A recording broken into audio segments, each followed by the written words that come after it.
सिर कटी डायन। राजेश व नेहा सुबह की गाड़ी से बेंगलोर जा रहे थे। अब तो तुम खुश हो ना?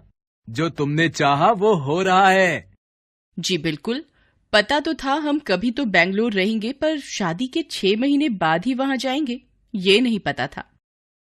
और इस तरह बातें करते हुए दोनों पति पत्नी सफर का मजा लेते हुए अपने नए घर में पहुंचे। वाह, इतना बड़ा घर! ये तो बहुत महंगा होगा। हमारे बजट में आ रहा था तो मैंने इसे खरीद लिया। पर तुमने मुझे बताया क्यों नहीं? अरे बता देता तो सरप्राइज कैसे देता।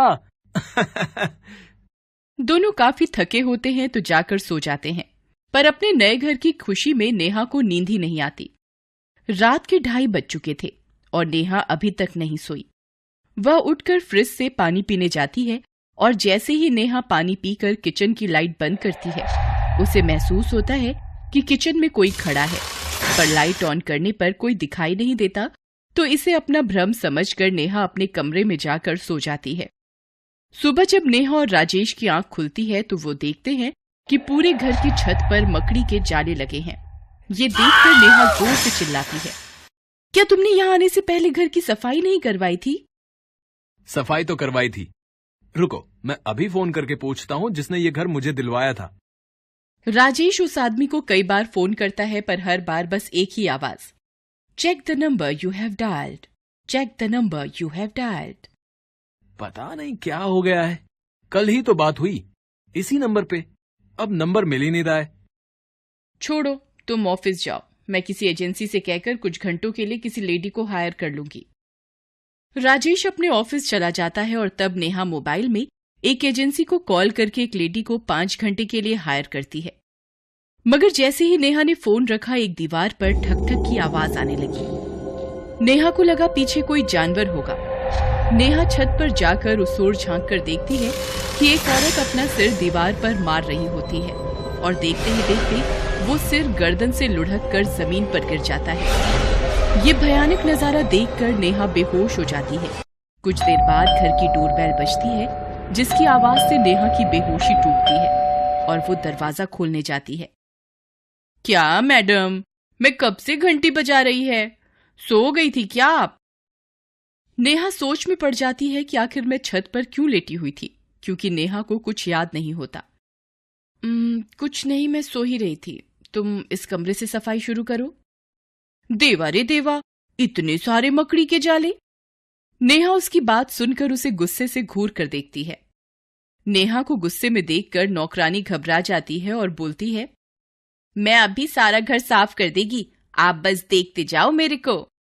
और नौकरानी सारे घर की सफाई में लग जाती है।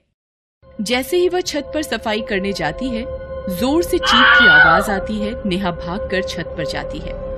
क्या हुआ? तुम इतनी तेज क्यों चीखी? मैडम, आपने यहाँ घर काय को लिया? वो देखो, उधर घर के पीछे कब्रिस्तान है। नेहा फिर हैरानी के साथ देखती है कि घर के बिल्कुल पीछे ही कब्रिस्तान है। मैडम, नीचे की सारी सफाई हो गई है, छत की आप कर लेना। मगर हुआ क्या? आप पूछती है हुआ क्या? घर के बिल्कुल पीछे कब्रिस्तान है, इससे ज्यादा और क्या होगा? इससे पहले कि कुछ बुरा हो, आप भी यहाँ से चले जाइए और मेरे पैसे मुझे दे दीजिए।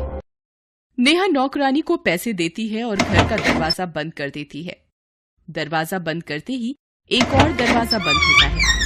नेहा डर जाती है और देखती है कि घर के सारे दरवाजे खुले हुए हैं।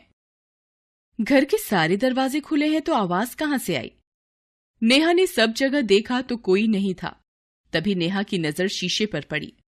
शीशे में नेहा ने देखा कि नेहा के पीछे एक डायन खड़ी थी, जिसका सिर कटा हुआ था और अपना सिर बालों से पकड़ा हुआ था। ये भयानक नजारा देखकर नेहा की चीख निकल जाती है और वह घर के बाहर आ जाती है। शाम को जब राजेश घर आता है तो नेहा राजेश को सारा किस्सा सुनाती है।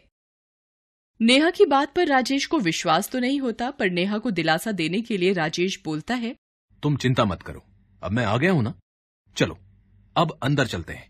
अंदर जाकर राजेश देखता है घर में उल्टे पैरों के निशान हैं और निशान का पीछा करने पर पता चला कि वो निशान छत से होते हुए कब्रिस्तान से आ रहे हैं। यह देखकर राजेश को यकीन हो जाता है कि हो न हो घर में कुछ तो है। हम अब इस घर में नहीं रहेंगे, बिल्कुल नहीं। अरे तुम चिंता क्यों करती हो? नेहा, मैं कल ही पंडित जी को यहाँ बुलाकर बात करूंगा। और दोनों खाना खाकर सो जाते हैं। रात को राजेश की आंख पायलों की आवाज से खुलती है। राजेश उठकर देखता है कि एक डायन जिसका सिर कटा हुआ है अपना सिर हाथ में लेकर उनके घर के चक्कर काट रही है और उसी की पायल की आवाज से राजेश की नींद खुलती है। राजेश उस डायन को खिड़की से देख ही रहा होता है कि तभी डायन कब्रिस्तान में चली जाती है। सुबह पंडित जी घर आते हैं और वहीं घर के अंदर पूजा करते हैं और कुछ ही देर में सिर कटी डायन वहां आती है। ये तुम क्या कर रहे हो? चले जाओ यहाँ से, मेरा पति आने ही वाला है। ये घर इन दोनों का है, तेरा नहीं। नहीं, ये घर मेरा है। मैं उनका इंतजार बरसों से कर रही हूँ। बरसों से? क्यों? तू मरी कैसे और तेरा पति कहाँ गया? आज से करीब 70 साल पहले मैं और मेरे पति इसी घर में आए थे, पर शायद हमें किसी की नजर लग गई थी। एक दिन मेरे पति के पास एक चिट्ठी आई और वो मुझे यहाँ अकेला छोड़कर चले गए। चले गए? तो फिर क्या हुआ? मैंने उनका इंतजार किया, फिर एक चिट्ठी आई कि मैं अब कभी नहीं आऊंगा, मैं किसी और से प्यार करता हूँ। मैं ये सदमा सहन न कर सकी और उनके इंतजार में तड़प तड़प कर मर गई, पर वो जरूर आएंगे, जरूर आएंगे। तो नेहा और राजेश से तू क्या चाहती है? ये राजेश नहीं, मेरा पति मयंक है और इस नेहा को तो मैं पीछे कब्रिस्तान में भेजूंगी। ऐसा कहकर डायन वहां से चली जाती है। इसकी आत्मा को गहरा आघात पहुंचा है। आज ही मैं इसे मुक्ति दिलाने के लिए यज्ञ करूंगा। और तब शाम को ही पंडित जी यज्ञ शुरू कर देते हैं। यज्ञ करते करते रात के 11 बज जाते हैं। ये पंडित जी क्या कर रहे हैं? रात के 11 बज गए हैं। जो भी कर रहे हैं हमारी भलाई के लिए कर रहे हैं। और तभी डायन वहां जाती है। ए पंडित, क्या तू मुझे वश में कर रहा है? आह आह। डायन वहां खड़ी रहती है और अदृश्य शक्ति उसे एक जगह बांध कर रखती है। तभी एक तेज रोशनी से एक आदमी की आत्मा बाहर आती है। मयंक, ये तो मेरा पति मयंक है। मैंने कहा था ना मेरे पति जरूर आएंगे। मालिनी, मुझे माफ कर दो, मुझसे बहुत बड़ी भूल हो गई थी। मुझे नहीं पता था मेरी वजह से तुम्हारी ये हालत हो जाएगी। चलो मैं आ गया, चलो अपनी दुनिया में। आप आ गए, आप आ गए। इस तरह रोते रोते डायन एक प्रकाशमयी शक्ति में बदल जाती है और मालिनी व मयंक आकाश में लुप्त हो जाते हैं और इस तरह डायन की आत्मा को शांति मिलती है। नेहा और राजेश भी वहां बिना किसी डर के खुशी खुशी रहते हैं। Thanks for watching.